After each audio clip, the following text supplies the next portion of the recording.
the music first. All right.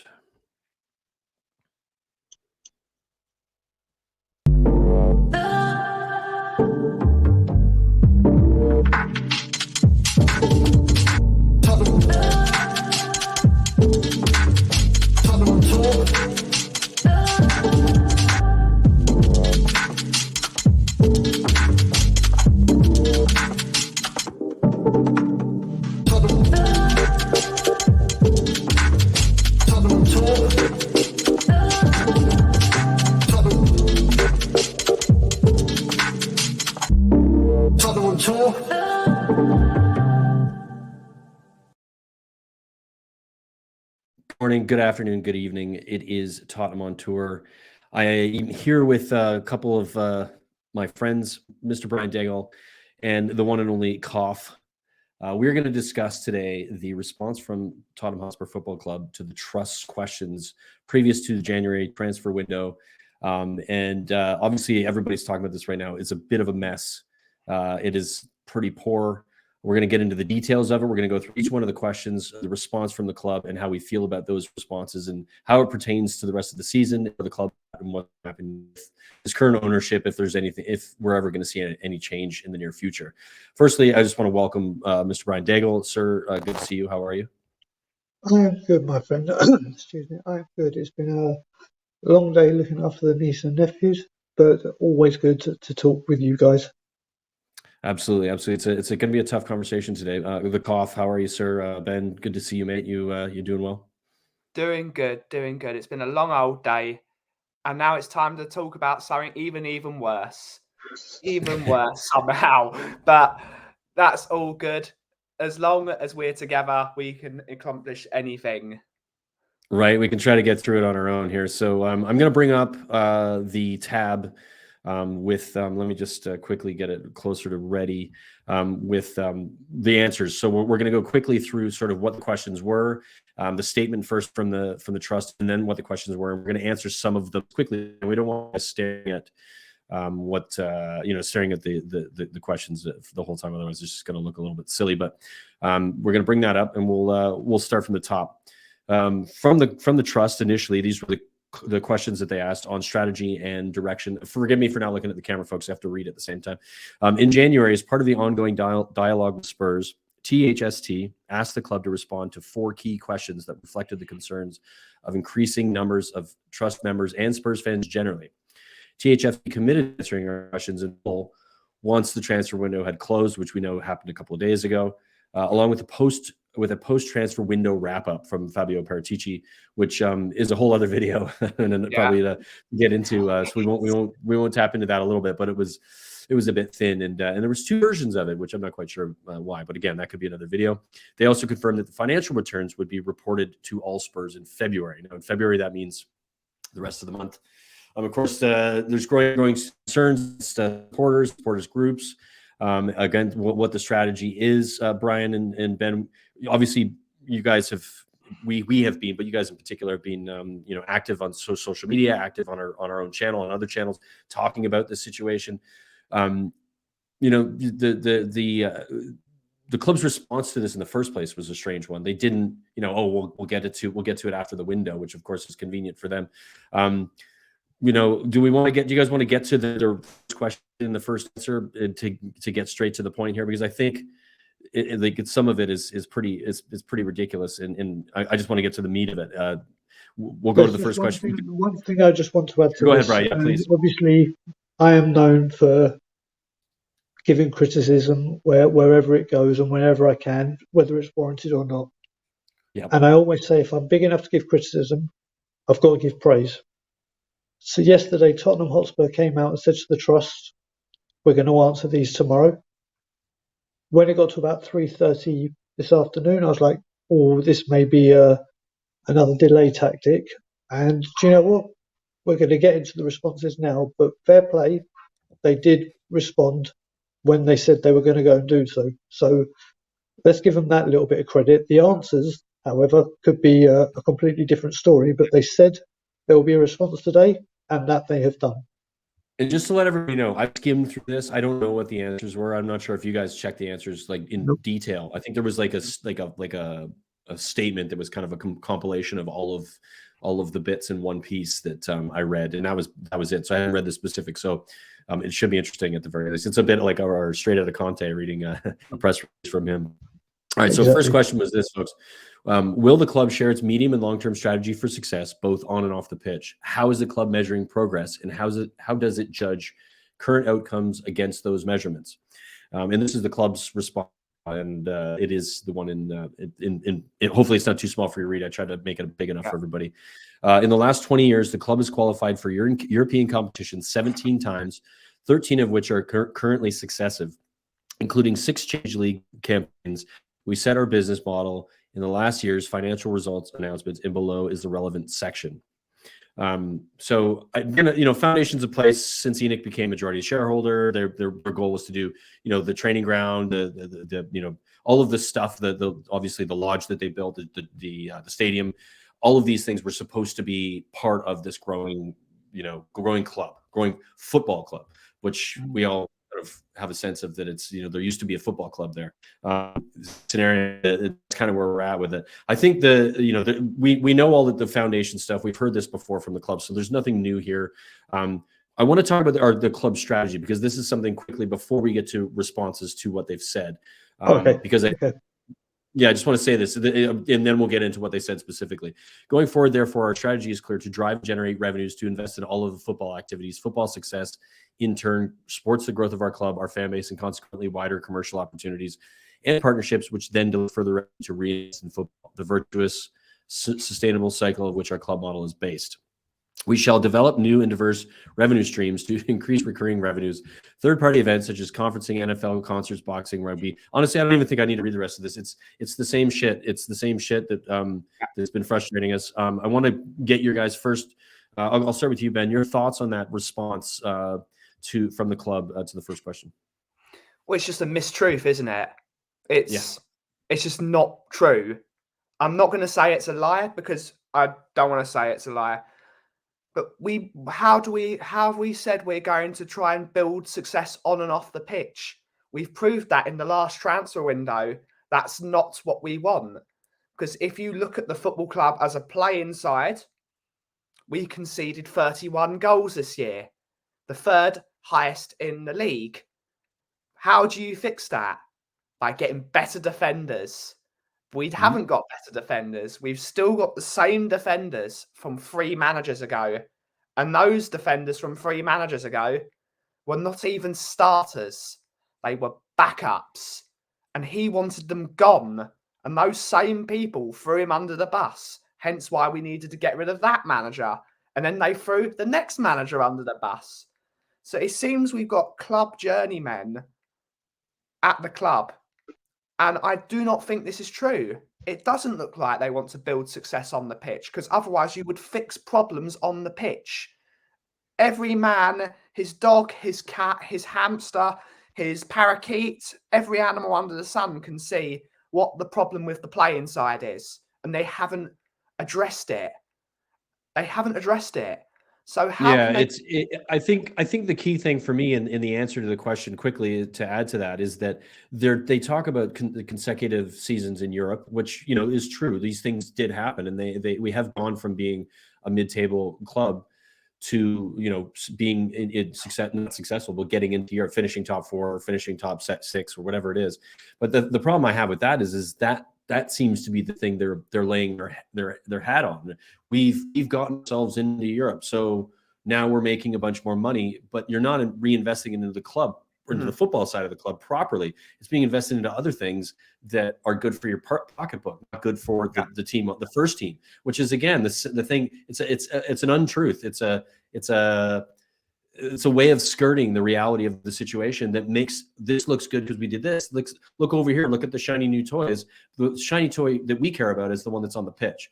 That's the thing that we really just want to see successful. So to add to that, I mean, the thing that bothers about the first sentence, we've done this in the last 16 years. We've gotten into Europe. And I'm like, that's because it's good for you. The reason we want to finish top 4 is because it's good for you. But as soon as you go below that, you start to see it's bad for you. Well, let's make sure we get to that position where we're there. You don't care about winning. You care about profit margins and how much more money you make when we're in the Champions League than you do when you're in the Europa League or not in Europe at all. So that's, again, they started with a spew of nonsense of, they care more and about their sorry, go European. ahead, Ben. Their European campaigns are holidays. That's what it is. They're celebrating they've gone on many holidays because they've gone to Europe exactly. in a lovely warm climate in Spain on a Wednesday evening once in a while. Whoop-de-doo. It's not in a what are we getting out of that? It's not in a cabinet. Sure.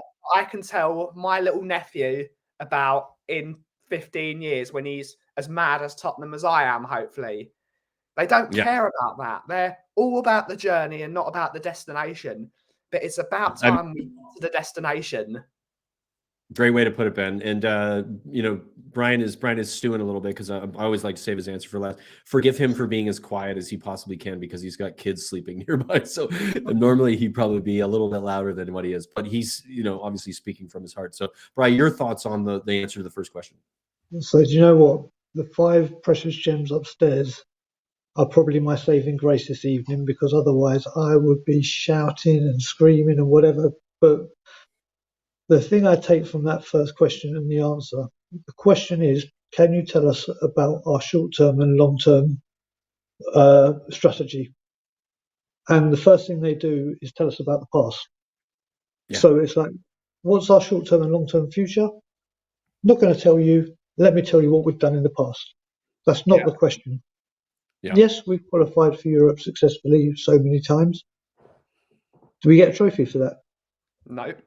Is there some kind of award we get for that? We have been in Europe's elite competition fairly regularly over the last, since Poch, let's say, and even once with Harry Redknapp. You're meant to build and go from that. And they talk about these commercial gains and strategic partnerships and whatever terminology they want to use. It's all well and good, the money coming in. Like I said, I don't care if that football stadium is used every single day when it's not a match day, as long as that revenue is reflected on the team, which is clearly not. It's clearly not. You look at these revenue deals that are coming in and the concerts, that would have paid for Porro. Done. See you later. Bye-bye. Done. But no, here we go. So they are asked a question, which is what I take from it straight away, which fears me for the rest of these answers. Can you tell us about our short and long-term goals on the pitch? No, we're going to tell you how many times we've been in Europe. Well done. Yeah. Well done. Yeah. Answer the question, exactly the opposite.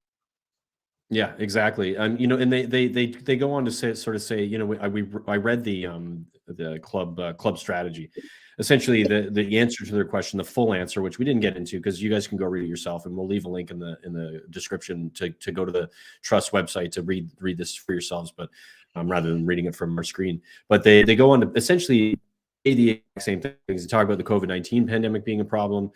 They talk about getting challenging for major honors, all this stuff that that sounds nice, but you gotta preach what practice what you preach. If you're going to say these things, you're going to say this, we're going to that, and then we go through the window we just went through that seemingly couldn't get one transfer over the line until the very end of the window. And I know that it's not all Spurs' fault in that scenario, but they should have at least known how the release clause worked in a contract, or how many years they did out. It's just ridiculous. Anyway, I just wanted to add that because it was not something that I read earlier that they sort of spouted on a little bit long, and I didn't want to get into those details. Brian, did you have anything else to add before we move on to the next question? No, we're good. Okay, let me get up the next one, guys, and we'll do that. All right, here we go. So question 2.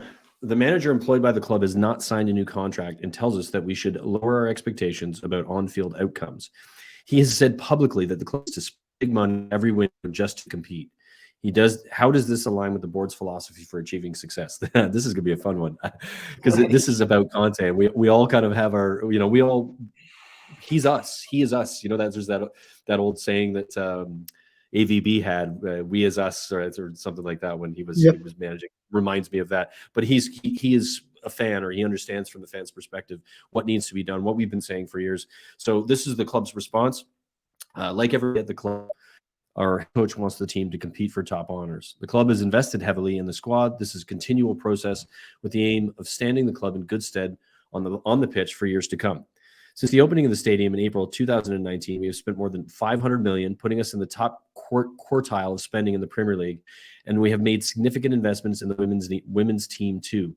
In addition to the summer investment over the 200 million, we have committed to a further 47 million spend this January. Spend? No. Despite this, we consistently see references to our perceived lack of backing for head coaches and lack of spending. It's important that we deal with the facts. Our spend levels quite clearly show that we have backed our football side.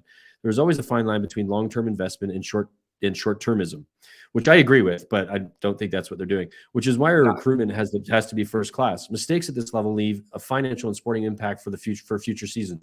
You know what they should say there? Mistakes we've made at this level leave a financial and sporting impact for future seasons, because that's what we're watching now. We have financial impact of supporting player purchases which have not worked out as hoped.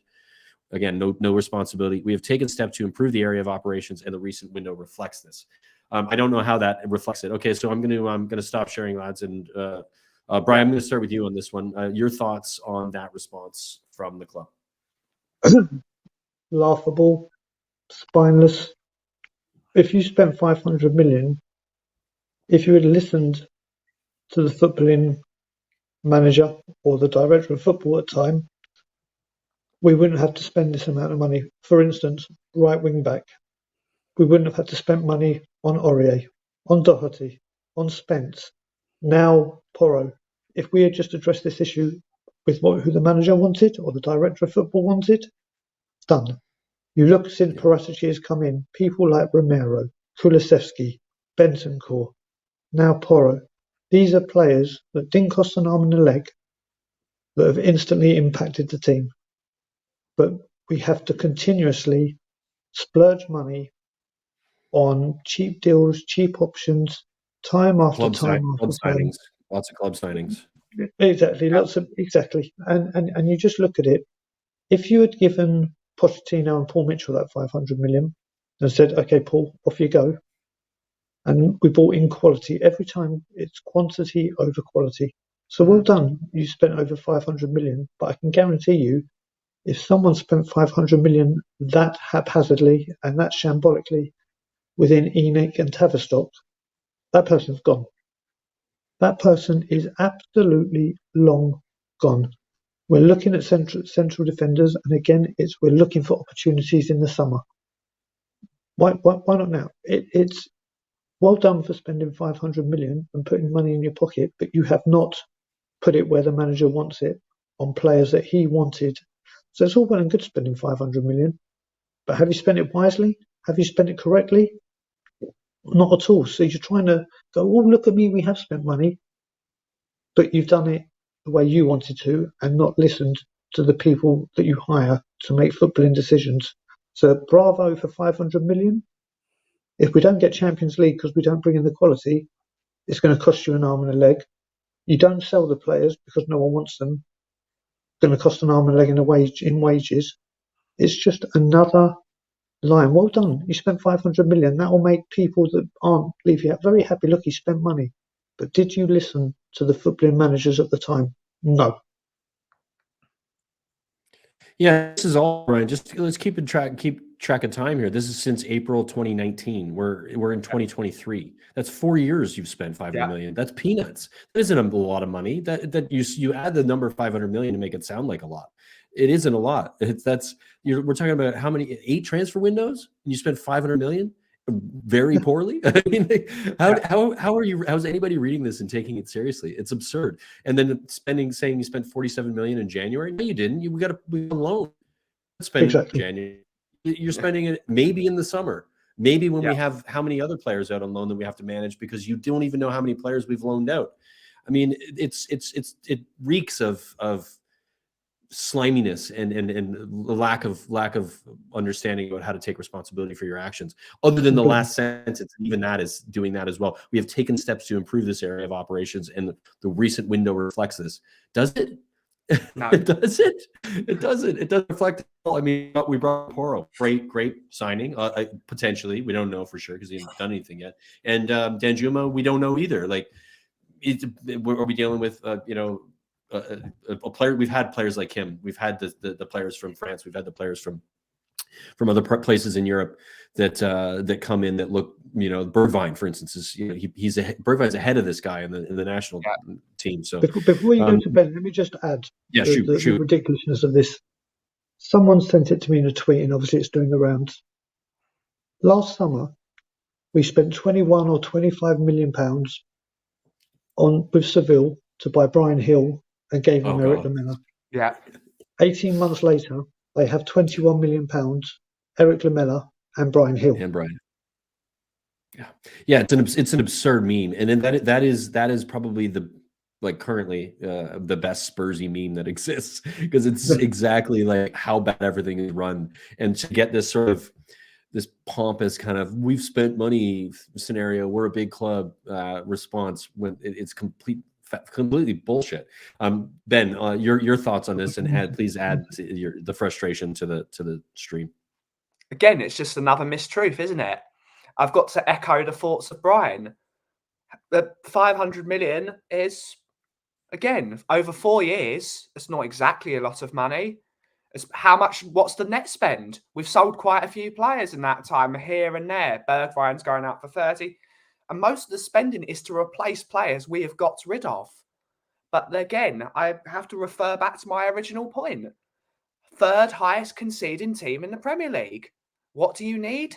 Defenders and a centre defensive midfielder. Who do we buy? A forward.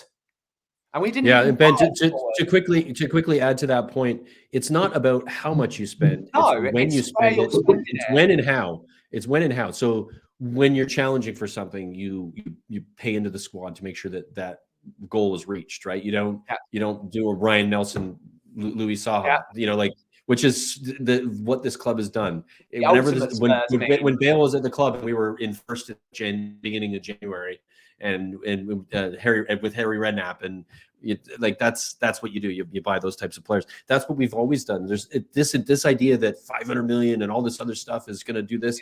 You're not investing in because either you're ignorant, you don't know how to, or you have other ideas about where you want to make money. We know what the answer to that.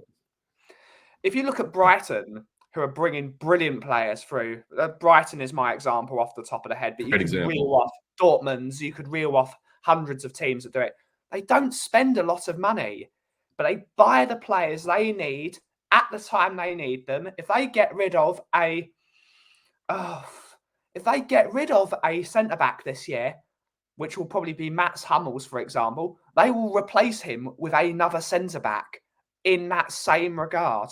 We got rid of Yam 3 years ago.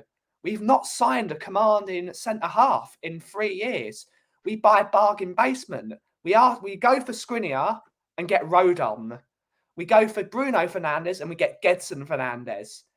Or we don't even go for somebody. We just put Eric Dyer out of position and play him as a centre half. The perfect way to wrap this up as well is look at Manchester United yesterday. Ericsson is ruled out for a few months. They replaced him. Kubica. He replaced Ericsson before we did. also has better numbers than Ericsson does, with very similar, but in a very similar position. So it's clever. It's recognizing the market. It's recognizing what they need, and it's boom. Let's get it over the line and knock it out of the park. And the player that everyone knows is going to come into the team and do a job. It's not like you're thinking, oh, maybe this player could be all right. Let's watch some clips of him play here. They're buying recognisable talent that have done it over 5-6 years at top level clubs like Dortmund or Bayern. Now he's just come from Bayern Munich. Casemiro, he needs a defensive midfielder. They buy the best one in the game, and look what their team is doing now. They look absolutely brilliant. They buy what they need, and and I think that point gets missed here completely by the board and by Levy. It's just you don't really realize what you're doing wrong. You think what you're doing is right. That's the problem. That's where you're making massive errors. Is you think what you're doing is right, and it's clearly not. Let's get to the next question, guys, because we don't want to be talking for too long about it. As fun as it is to bitch. Number 3, are you satisfied with player recruitment in recent transfer windows and with the performance of the youth teams and the development and supply of younger players through to the first team? Are there any plans to improve this? This is a cheeky answer from the club, and we'll get through it quickly. Answered above, we are excited by the young team we have in the academy, always a clear pathway for youth to progress to the first team. along with development systems that include strategic loans in respect of young players. Duuuuuu Bell is a great addition to our under 21s. Bollocks. Yeah, Sorry, Ben, you go rubbish. ahead first on that one. Yeah. We're not bringing through young talent, hence why we're having to buy them from Chelsea, whose academy is run properly. I am very lucky to know Can you someone. believe they touted a Chelsea player for that at the end of Yeah. that comment? I know someone whose kid plays for the Chelsea academy, and you see what they do at academy games. They have about 6 or 7 people, all with computers, with looking up stats of the players they've signed, looking at this, looking at that, looking at potential positions for them. We have one guy. We run our youth club like a youth club. We don't run it like a professional organisation trying to build a class team, which is why Chelsea are bringing through class players. Yes, they're buying a load of players at the moment. That's a quick fix because they've got lots of problems at the moment. But we haven't had a good young player since Harry Kane almost.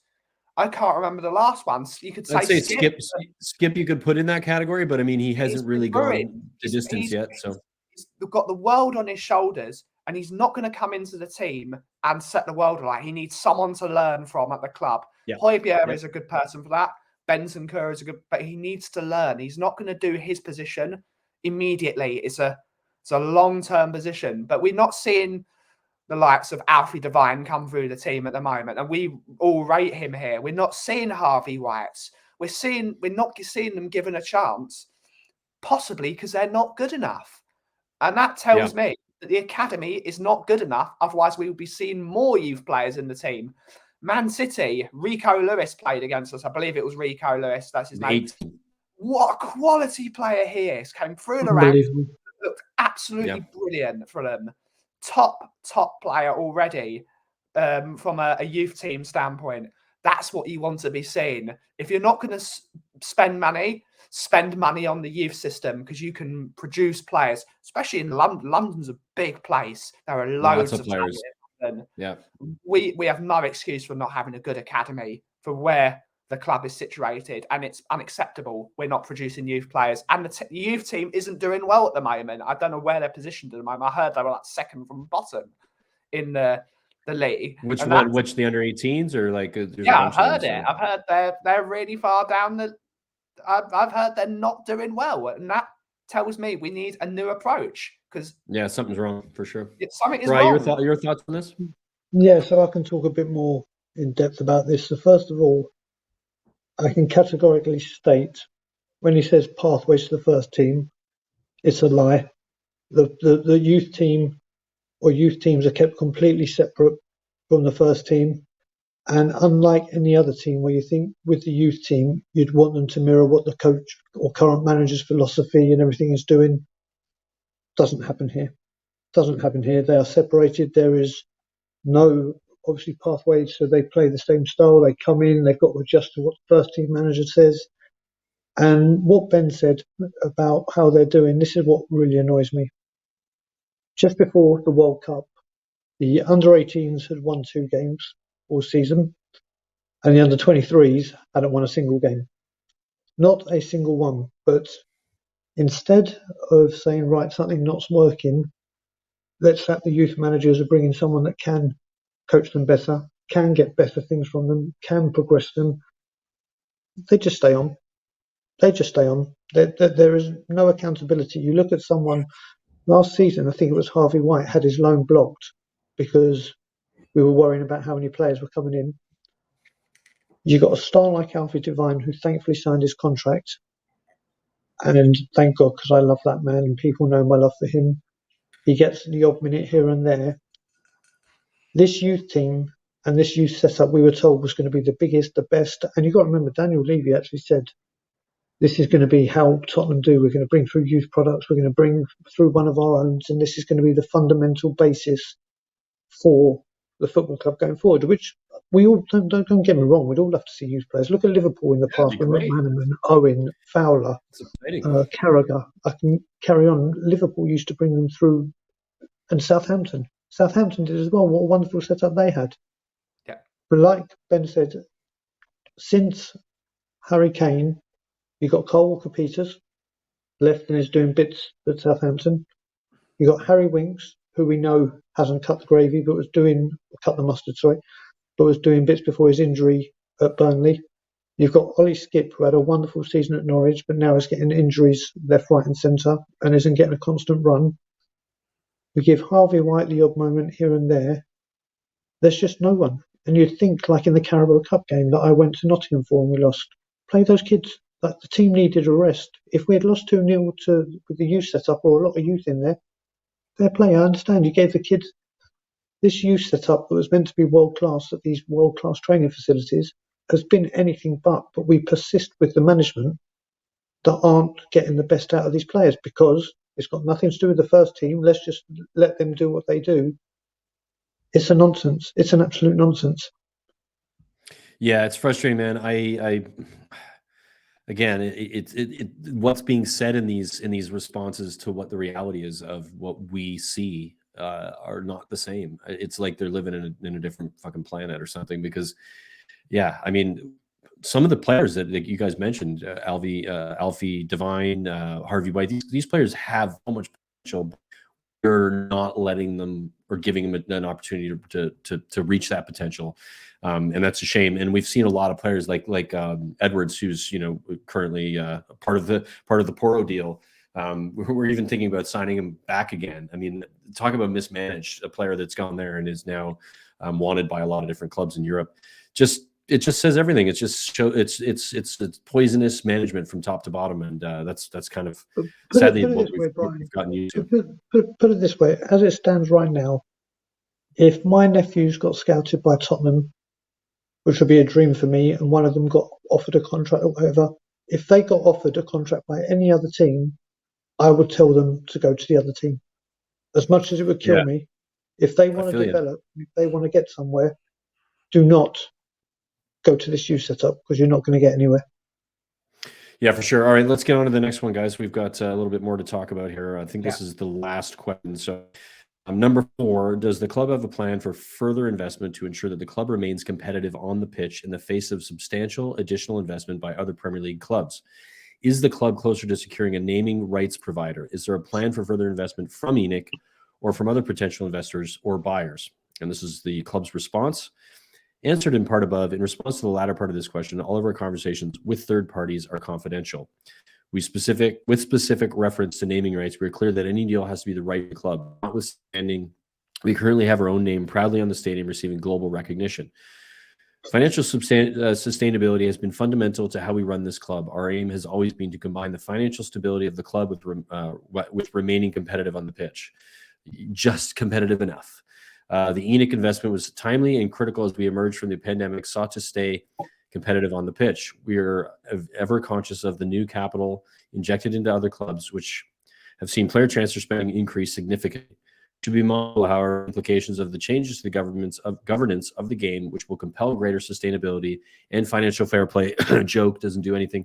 Major changes have been introduced in Europe around FFP regulations, really, including newly launched UEFA financial sustainability rules, the full impact of which I think this is will be felt from season 25 to 26. I think that's what happened because of what Chelsea did. I think that's what he's speaking to there, which was essentially not allowing long-term contracts to skirt the situation.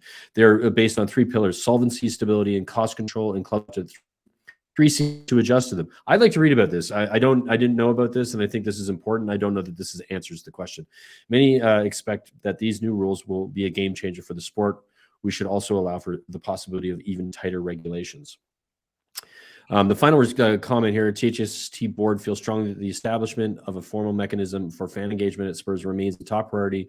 We are focused on working with Spurs fans and other Spurs supporter groups to hold the club to account and to encourage open communication with its fans who are the life of the club. I want to thank the THFC board, generally speaking, for asking these types of questions, because I think it's something that's been missing from just our fan base being organized enough to have a conversation with the club.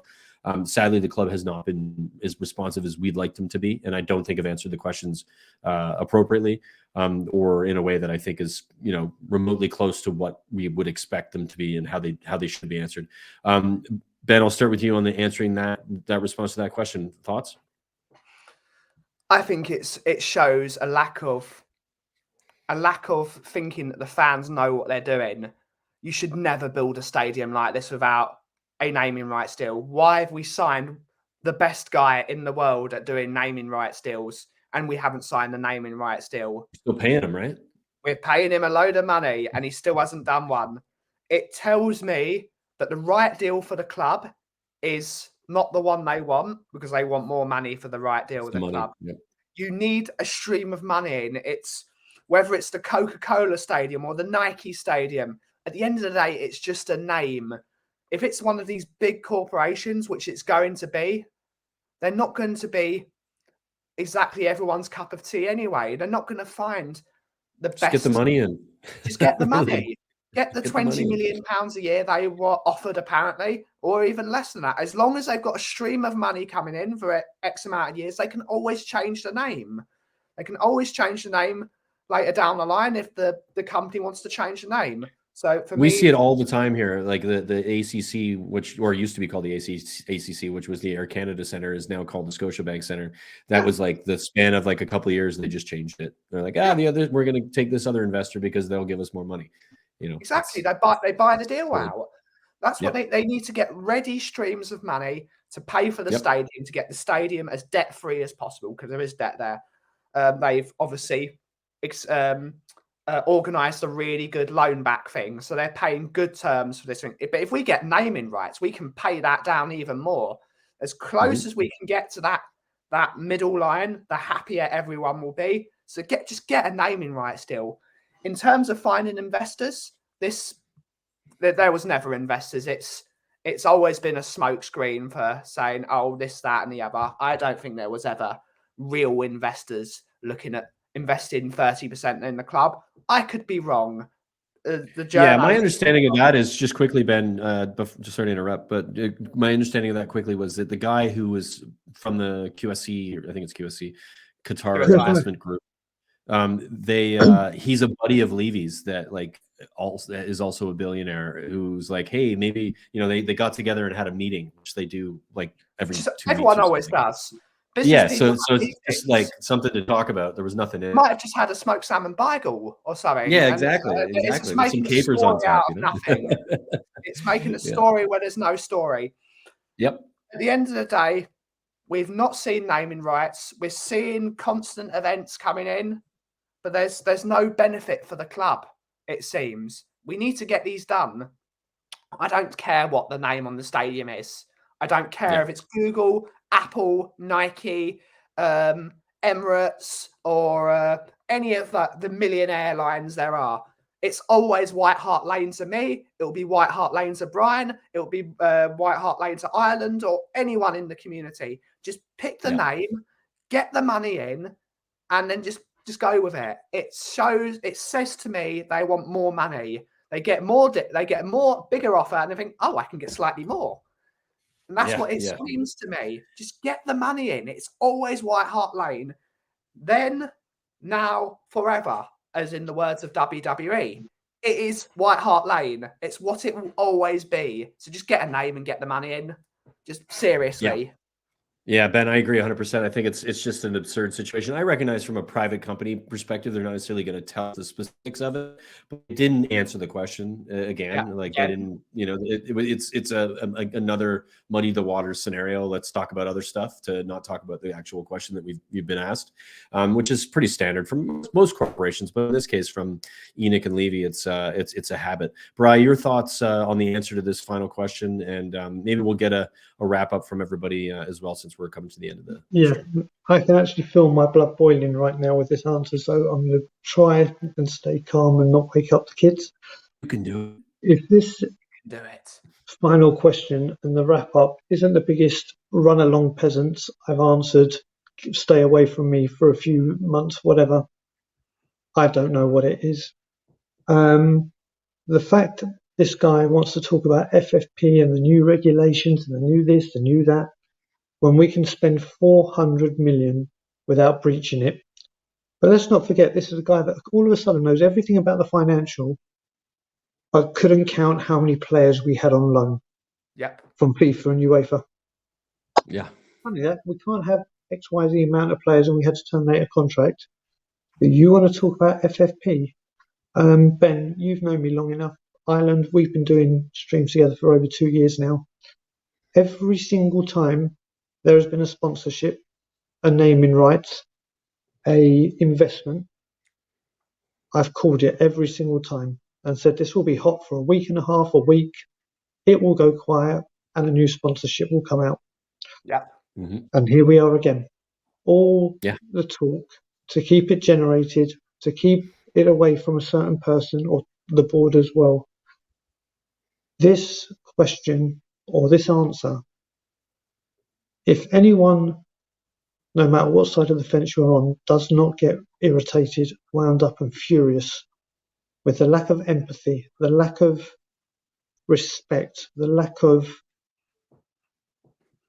just thinking that we're done, just thinking that we are so stupid that we're going to go, oh look, Daniel has spoken, it's all good, this is going to happen. We've heard it every single season. Every single window is the next window. Next season we do this, next season we do that, this season we do this, where nothing improves on the footballing side, but it does on the commercial side. And the footballing managers and the players don't see it. The fans we get treated with disdain. And this answer is just unacceptable and the biggest amount of bullshit that I've ever had to respond to. It's despicable. And do you know what? This just goes to show them. They know that there's this game on Sunday. They know how the feeling is amongst fans, that there's a lot of unrest. They've heard it for the whole month at games, even when we're winning. And this is how they respond. And this is before the financials come out, which are going to say record profits. We'll do another video on that, Brian. Oh, we'll make sure that you 100%. we'll make sure that you We just like I said, just quoting FFP and all the rules that you seem to know off the back of your hand, but you have professionals at the club that can't keep accounts of how many people are on loan.